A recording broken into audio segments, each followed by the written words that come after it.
네, 할렐루야. 네, 여러분 부활절을 지금 몇 번을 이제 예배 드렸습니까? 예수 믿으신 대로 이제 나의 연수대로 부활절을 우리가 맞이하는데 제가 이제 한국 기독교인들이 생각하는 이 부활절이 너무 1차원적이고 단면적인 부분이 있다. 그런 부분을 좀 생각을 해서 일반적으로 우리 믿음의 선조들, 그러니까 전 세계를 망라해서 어떻게 부활에 대해서 이해를 했는지 그거를 제가 먼저 소개를 하고, 정말 성경에서 말하는 부활이라는 것이 무엇인가. 성경은 단면적으로 이야기하는 게 아니라 전부 중복적으로, 이중적으로, 삼중적으로 이야기를 하고 있거든요. 그래서 오늘 그 부활의 진짜 의미를 좀 찾아내기 위해서 이 세계의 명전이라고 하는 두 책을 제가 좀 소개를 먼저 하고, 그리고 성경 말씀에 있는 부활의 의미를 찾아가 보도록 하겠습니다. 제가 한번 이야기를 드린 적이 있는데, 도스토옙스키가 쓴 죄와 벌이라는 책이 있어요. 그러니까 이 죄와 벌이라는 이 책을 보면 거기에 누가 나오냐면은 그 라스콜로니코프라는 사람이 나오거든요. 예. 그래서 이 라스콜로니코프라는 사람이 대학생인데 인간을 두 부류로 나누는 거예요. 그래서 한 부류는 천재적인 사람이고 한 부류는 물질적인 사람이다. 그런데 이 천재적인 사람은 이제 온전한 사람이고, 물질을 추구하는 사람은 죽어야 되는 사람. 그래서 이 라스콜로니코프라는 사람의 이름의 뜻이 뭐냐면 그 말 자체가 분열이에요. 분열. 그러니까 이 사람은 가는 곳마다 분열이 일어나는 거예요. 자기 자신하고도 분열이 일어나고 하나님하고도 분열이 일어나고 사람 사이에서도 분열이 일어나는 거예요. 이 사람이 무슨 생각을 했냐면 이 물질에 속한 사람들은 죽어야 되는 인간들이다, 이렇게 생각을 해서 당시에 고리대금하는 노파가 하나 있었는데 그 사람이 도와줘가지고 자기가 공부를 했단 말이에요. 그럼에도 불구하고 저 노파는 돈밖에 모르는 사람이니까 죽어야 된다고 그래가지고 도끼로 이마를 쳐가지고 죽여버려요. 그래 이 사람이 이제 도망을 가는 거죠. 이게 죄와 벌이 아주 유명한, 전 세계적으로 이게 많은 영향을 줬던 그 소설이잖아요. 그때 그 당시에 만났던 한 여자친구가 있었는데 그 여자친구 이름이 뭐냐면 소냐라는 여자친구. 근데 그 당시에 제정 러시아가 너무 어려우니까 아버지는 맨날 술 먹고 술 취해 있고, 그리고 10남매가 있는 거예요. 아무도 이 아이들 먹여 살릴 수가 없고, 그래서 일자리는 찾지 못하고 그러다가 이 여인이 몸을 팔게 되어지는 겁니다. 그래서 이 여인이 몸을 팔다가 이 라스콜로니코프라는 사람을 만나게 되어졌는데, 얘가 보니까 참 사람들을 죽여야 된다 이런 생각을 갖고 있잖아요.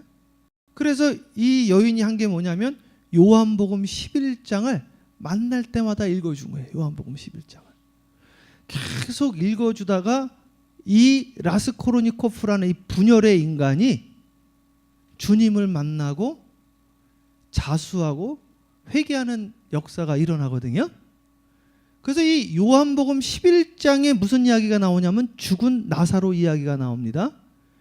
그래서 이 이야기는 무슨 말이냐면 너가 바로 나사로다, 너는 죽은 인간이야, 그 이야기를 하는 거예요. 그리고 요한복음 11장에 죽은 나사로가 살아났던 것처럼 내 죄를 깨닫는 그 순간에 나는 부활의 역사에 동참하게 되어진다라는 것을 이야기를 한 거죠. 그러니까 이 세계 기독교 역사에서 어떻게 우리 선조들이 이해를 했냐면 부활의 사건을 죽은 다음에 부활하는 사건으로 이해도 했지만 더 깊게 나아가서 오늘 내가 죄인이라는 것을 먼저 깨닫고, 그 죄인인 것을 깨닫고 주님을 만나고 회개하고 다시 새로운 사람으로 태어나는 그 순간을 바로 부활의 순간으로 생각했다는 거죠. 그럼 오늘 우리가 다 예수를 믿으면서 죽은 다음에 난 예수 믿으니까 예수 믿고 나는 천국 간다 이 생각만 했지, 사실 오늘 이 예배를 통해서 내가 부활의 역사에 동참해야겠다라고 생각하신 분이 얼마나 될까? 그 목사님 설교를 들어도 죽은 다음에 부활은 이야기를 하지만 오늘 이 순간에 내가 죄인이라는 것을 깨닫는가? 그래서 라스코르코프가 그러는 거예요. 사람을 죽여놓고 항상 이것 때문에 스트레스를 받아. 이게 바로 네 벌이다 이거예요. 네 벌은 다른 벌이 아니라 네가 죄 가운데 살아가고 있는 것, 그게 바로 벌이다. 그래서 그 이야기를 쭉 읽다 보면 거기 있는 사람들이 전부 다 자기가 지은 죄를 그대로 다시 받고 있어요. 야, 기가 막힙니다. 기가 막혀. 거기에 나오는 모든 인물들이요, 자기가 지은 죄를 그대로 받는 거예요. 그래서 제가 한 명 한 명 찾아봤는데, 아내를 배신한 그 육신의 욕망을 찾는 자는 자살로 끝나고요, 타인의 이목을 중시했던 루진이라는 사는 거짓말을 해서 만인들에게 신망을 잃어버리고, 오늘 이 라스코르니코프도 결국에는 어떻게 되어졌냐면은 사람을 죽여서 결국에는 감옥살이 하게 되어지는 거예요. 그러나 라스코르니코프는 그것을 깨달았다는 거예요. 요한복음 11장을 통해서 깨달았다. 그래서 오늘 도스토옙스키가 이야기하고 싶은 것은 무엇이냐면, 오늘 우리 예수 믿는 사람들이 성경을 읽으면서 내가 죄인이라는 것을 깨달아야 된다. 이게 바로 부활의 시작이라는 것을 이야기를 하는 거죠. 그래서 제가 예전에 한 이야기인데요, 1997년도에 캐나다에서 캐나다 연합교회 총회장님이 그랬어요. 2000년 전에 부활하신 부활의 주님을 믿습니까? 그랬더니 빌 핍스라는 총회장이, 캐나다 연합교회가 있어요. 유나이티드 처치라고, 유나이티드 처치 오브 캐나다, 제일 큰 교단이에요. 거기에 수장이 뭐라고 이야기를 했냐면, 2000년 전에 부활한 게 뭐가 중요하냐, 오늘 내 안에서 예수 그리스도가 부활해야지 중요한 거 아니냐, 이것 때문에 문제가 되긴 했는데, 오늘 여러분의 삶 속에서 예수 그리스도가 부활의 역사가 일어나야 됩니다. 그 말은 내가 오늘 나는 죽고 예수로 다시 태어나는 부활의 사건이 내 삶 속에 일어나야 된다. 오늘 그 역사가 일어나기를 축복합니다. 자, 요한복음 11장 25절 26절 크게 다 함께 합독합니다. 시작. 예수께서 이르시되 나는 부활이요 생명이니 나를 믿는 자는 죽어도 살겠고 무려 살아서 나를 믿는 자는 영원히 죽지 아니하리니 이것을 내가 믿느냐. 아멘. 이것을 믿느냐. 그 예수님께서 내가 부활이요 생명이다. 나를 믿는 자는 지금 죽었느냐? 미래를 말하는 게 아니에요. 지금 죽었느냐? 나를 믿는 자는 죽어도 살겠고 살아서 믿는 자는 죽지 아니하리라. 오늘 이 시간에 내 가운데 죽음이 있는 자가 있다고 한다면 예수 안에서 생명을 다시 얻는 것이 이게 바로 뭐다? 부활이라는 거죠. 부활절이라는 것은 무엇인가? 에스겔의 마른 골짜기에 마른 뼈다귀가 죽은 지 오래되어졌는데 하나님의 기운이 임하니까 다시 군사가 되어져 가지고 나아가는 건, 마하나임 하나님의 군사가 되어지는 것이 부활절 아닙니까? 얼굴이 항상 어두컴컴하고 슬픔과 근심에 있던 자가 오늘 이 시간에 부활하신 예수를 만나고 환해지는 것, 이게 바로 부활절 아닙니까? 날마다 한숨만 쉬던 자가 갑자기 찬양을 부르는 그것이 바로 부활의 사건이죠. 절기로 부활절을 지키는 것이 아니라 삶으로 부활절을 지켜야 된다. 하나 더 말씀드릴까요? 오늘 하나 더 제가 이야기 준비했는데, 톨스토이가 쓴 부활, 이것도 어떤지 한번 보세요. 톨스토이의 3대 명작이 있잖아요. 안나 까레리나, 전쟁과 평화, 그리고 하나가 부활. 이 부활은 톨스토이가 노년에 말년에 쓴 거 아닙니까? 여기에 큰 기품이 있는데, 이 톨스토이의 인생의 변화를 준 건 뭐냐면 산상수훈입니다. 마태복음 5장, 6장, 7장. 근데 이 이야기를 보면 재밌는 이야기가 있어요. 거기에요, 주인공이 나와. 이 네우르도프라는 이 주인공이 나오는데 귀족이야, 귀족. 그런데 자기네 집에 한 하인 여자아이가 온 거예요. 근데 이 여자아이가 있는데 이 여자아이를 이렇게 좀 범한 거죠. 그러니까 이 여자아이가 임신을 하게 되어지고, 임신하게 돼서 집에서 쫓겨나게 되어졌어. 이 또 제정 러시아 시대. 쫓겨나가게 되어지니까 이 여자가 어떡합니까? 어린애 데리고 어떻게 살 수가 없는 거예요. 그 어린애가 죽어버렸어. 당시에 그런 일들이 비일비재했다는 거예요. 그래서 어린애는 죽어지고 이 여인도 먹고 살 게 없으니까 몸은 망가지고 이 여인도 몸 파는 여자가 되어버린 거예요. 그러다가 어떻게 손님 하나를 잘못 받았는데 그 사람이 죽어버렸어. 그래서 이게 누명을 쓰고 살인죄로 재판을 받는데 그때 배심원으로 온 사람이 누구냐면 주인공. 그 여자를 옛날에 범했던 그 네올로노프라는 사람이 배심원으로 앉아 있는 거예요. 이 사람이 오래간만에 그 여인을 보고 놀란 거죠. 저 여자가 나 때문에 인생이 망가진 것 같은 거예요. 너무나 가슴이 아파가지고 이 여인에게 가서 잘못했다고 지금 사과를 한 거예요. 내가 잘못했다. 나 때문에 네 인생이 망가진 것 같다. 사과를 하니까 이게 받아줍니까? 안 받아주지? 네 때문에 내 애기 죽었고 내가 지금 7년 넘게 이 추운 러시아에서 고생하고 너 때문에 내가 감옥까지 오고 용서를 안 해주는 거야. 근데 가슴이 아파서 계속 찾아오는 거야. 잘못했다고. 그리고 나하고 결혼해달라고. 그러다가 이 여인이 어디로 가냐면 시베리아로 유배를 갑니다. 그 시베리아로 같이 따라가. 이 여인을 살려주려고. 막 황제한테 편지도 써요. 이 여인은 죄가 없는 사람입니다. 도와주세요. 그런데 이 여인이 그 시베리아 유배에 가가지고 이 남자를 용서를 하게 되어지고, 근데 이 남자랑 살지 않고 거기 유배되어졌던 한 남자 시몬스라는 정치범, 폐병 환자, 죽을 날이 얼마 안 남은 남자하고 결혼을 하게. 그 안에서 이 남자가 그때 깨닫게 되었어요. 부활이라는 것은 무엇이냐?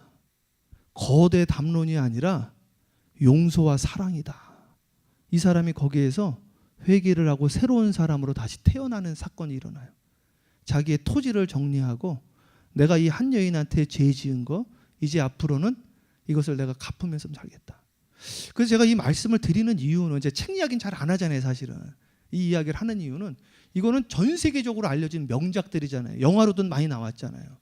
부활을 어떻게 이해를 했냐면 죽은 다음의 사건이 아니라 오늘 내 삶의 자리에서 내가 누군가에게 상처를 줬는데 그 사람에게 찾아가서 용서를 구하고 내가 다시는 그러한 상처 주지 않겠노라고 새로운 사람으로 다시 거듭나는 사건을 부활이라고 이 사람들은 생각을 하고 많은 기독교인들이 거기에 공감을 했다라는 것이죠. 그렇다면 오늘 예수 믿는다라는 것은 무엇인가? 나는 아무렇게나 살아도 되고 아무렇게나 상처 줘도 되고 아무렇게나 내 맘대로 해도 되고 나는 마지막에 부활한다가 아니라 오늘 하루하루를 살아가면서 용서하고 사랑하고, 이것이 바로 톨스토이는 러시아의 부활이요 개인의 부활이라고 생각했다고 하는데, 마태복음 5장, 6장, 7장을 통해서 그가 다시 태어났다고 하는데, 오늘 이 부활절을 맞이해서 우리 모든 성도님들이 다시 주 안에서 새롭게 부활의 영광에 동참하기를 주님의 이름으로 축복합니다. 자, 그럼 지금부터 이제 우리 성경 말씀을 통해서 성경에 나오는 부활을 조금 더 깊게 보도록 하겠습니다. 자, 사도행전 24장 15절 다 함께 합독합니다. 시작. 그들이 기다리는 바 하나님께 소망을 나도 가졌으니 곧 의인과 악인의 부활이 있으리라 함이니라. 자, 부활이라는 게 꼭 의인의 부활만 있는 게 아니에요. 악인의 부활도 있다고 그랬습니다. 이건 죽은 다음의 부활인데, 그러나 살아생전에도 의인과 악인의 부활이 있을 수 있다. 이거 이번에 우리 특별 새벽기도 가운데 했어요. 김익두라는 사람은 깡패였어요. 김익두라는 사람이 지나가는 사람마다 시비 걸었습니다. 냇가에서 빨래하는 그 아낙네를 보고 다리 위에서 돌덩이를 집어던져서 바게스가 박살났다고 그랬어요. 그런데 그 아주머니들이 빨래하다가 거기에다 욕하지 않고 그냥 툭툭 털고 집을 가서 그걸 따라갔다는 거 아니에요? 집에 갔더니 시어머니한테 어머니 죄송합니다. 내가 걸어오다가 돌불에 넘어져서 바게스가 깨졌어요. 그래가지고 김익두 이 목사님이, 당시에는 깡패죠, 놀란 거죠. 아니 저 나를 욕하지 않고 자기가 잘못했다고 그러네. 그 또 시어머니가 하는 말이 애야 어디 다친 데는 없냐? 다친 데 없으면 괜찮다. 바게스야 또 사면 되지. 그날 수요일인데 이 사람들이 수요예배를 참석을 하는 거예요. 그 가서 봤더니 이 김익두 목사님 맨 뒤에 앉아가지고 뭐라고 이야기를 하길래 이 사람들이 일어나 그랬더니 예수님이 우리를 위해서 죽었다는 이야기를 듣고 뒤에서 펑펑 우게 돼요. 김익두가 그날 부활한 거죠. 다시 태어난 거예요. 그래서 저는 우리 예수 믿는 사람들이 종교적으로 관념적으로 예수 믿는 게 아니라 삶의 자리, 주님이 오죽하면 천국 여기 있다 저기 있다 아니라 바로 네 마음속에 있고 바로 여기에 있다라는 이야기를 했을까? 물론 사후의 이야기도 있지만, 물론 사후의 부활도 있지만, 오늘 현재의 부활을 우리가 왜 이야기하지 않고 있느냐 이거죠. 오늘 우리는 부활을 어디서 해야 되는가? 바로 오늘 이 예배를 통해서 부활해야 되지 않겠습니까? 아직도 내 안에 미움이 있다고 한다면, 껄끄러움이 있다고 한다면, 미움과 저주가 있다고 한다면 어떻게 부활의 자리에 동참한다고 할 수 있겠는가?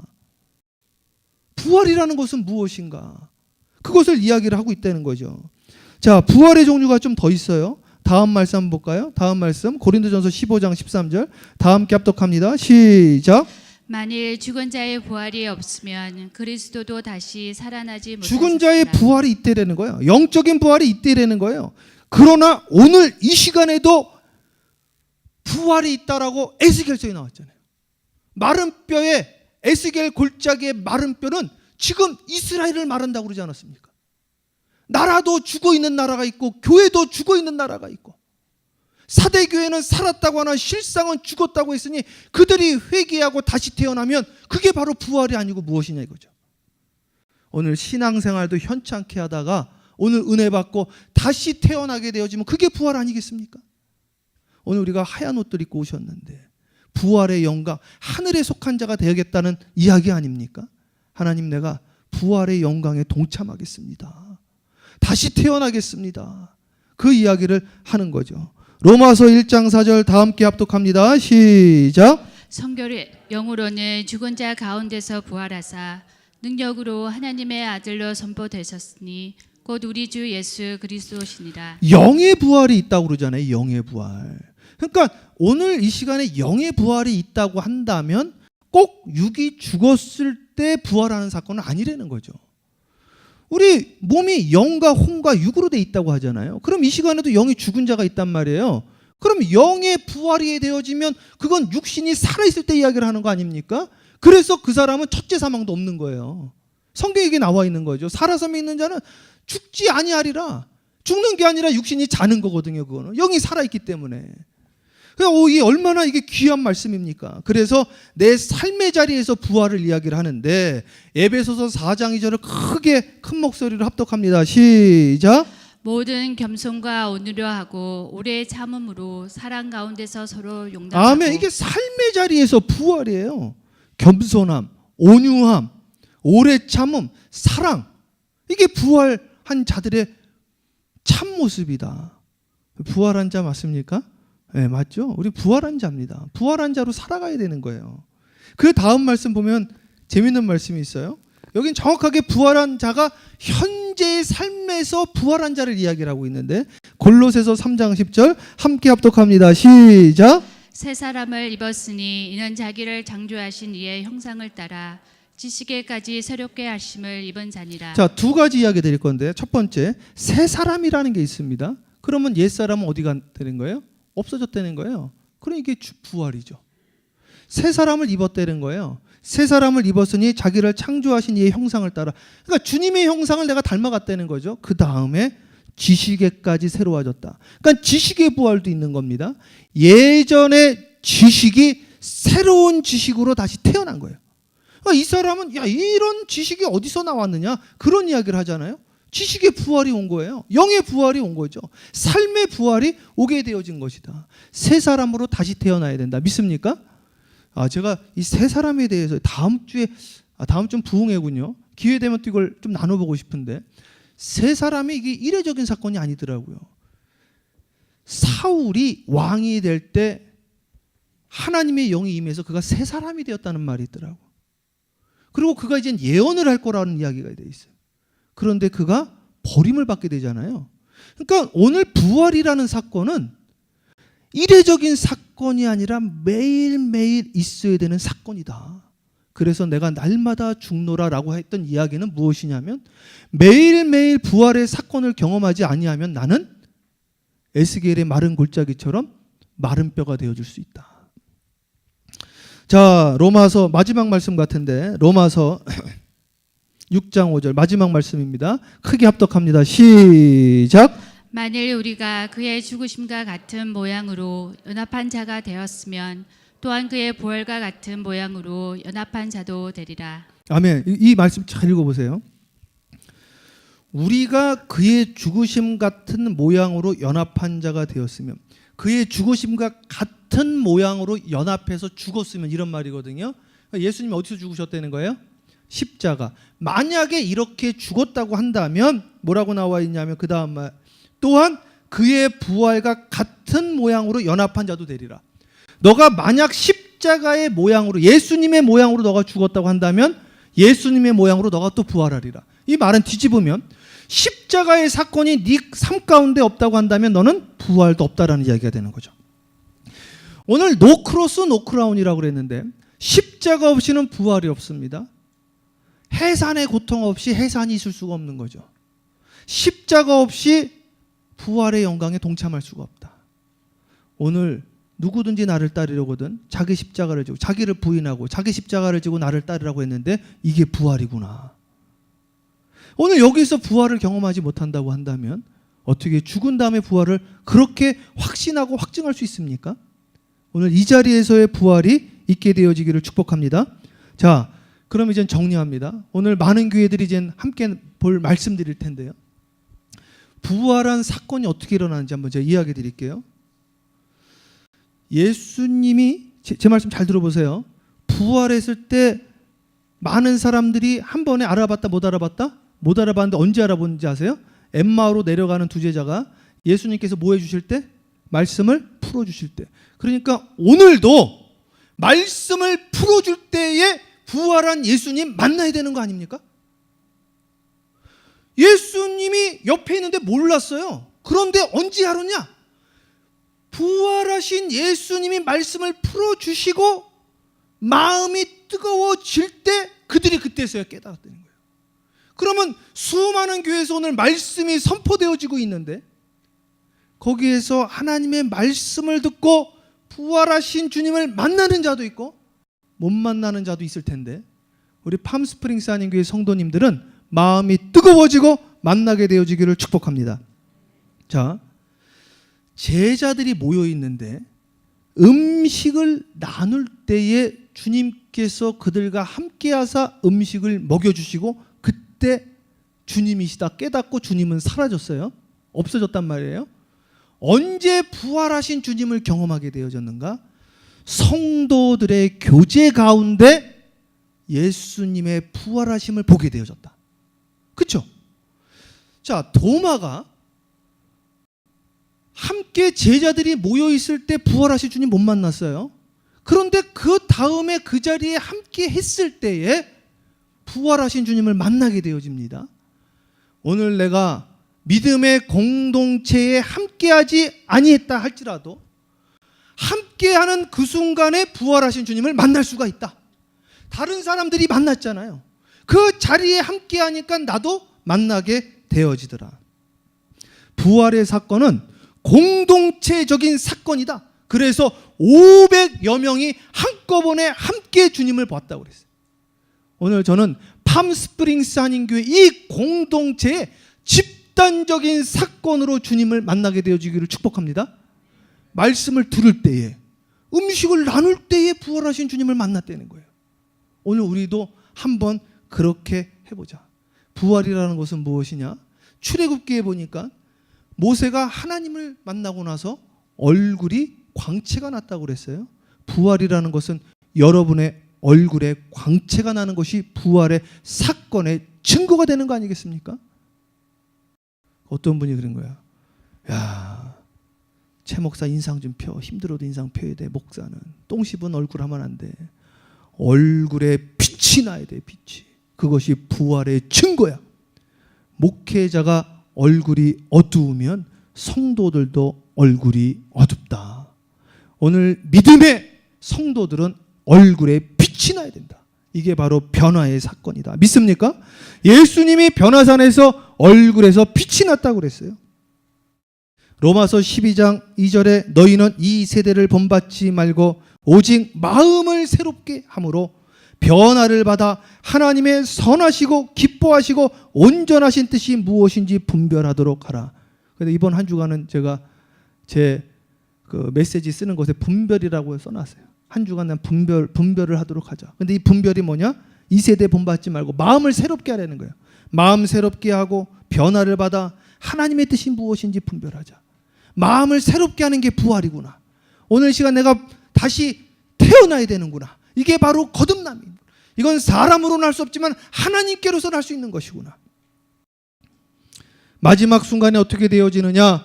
고린도전서 15장 51절에 보라 내가 너희에게 비밀을 말하노니 우리가 다 잠잘 것이 아니요 마지막 나팔의 순식간에 홀연히 다 변화하리라. 마지막 시간에 다 변화되어질 것이라고 하는데 왜 오늘 이 시간에 우리가 변화되면 안 됩니까? 마음을 새롭게 하여 변화받으라고 그랬는데 오늘 이 시간 남편에 대한 원망도 아내에 대한 섭섭함도 다 변화되어져서 새로운 마음으로 다시 태어나는 그것이 바로 부활의 동참이요 진정한 부활절의 의미인 것을 믿으시기를 축복합니다. 그래서 오늘 함께 나눴던 것처럼 도스토옙스키가 죄와벌에서 말한 것처럼 내가 죄인이라는 것을 깨닫는 것, 톨스토이가 말한 것처럼 나의 과거의 죄를 회개하고 새롭게 태어나는 그 사건이 부활이라고 이야기했던 것처럼 오늘 여러분 말씀을 들을 때 친교를 나눌 때에 제자들과 함께 식사하는 자리에서 부활의 주님을 만난 것처럼 여러분의 삶의 자리에서 마음을 새롭게 함으로 부활의 영광에 동참하기를 주님의 이름으로 축복합니다.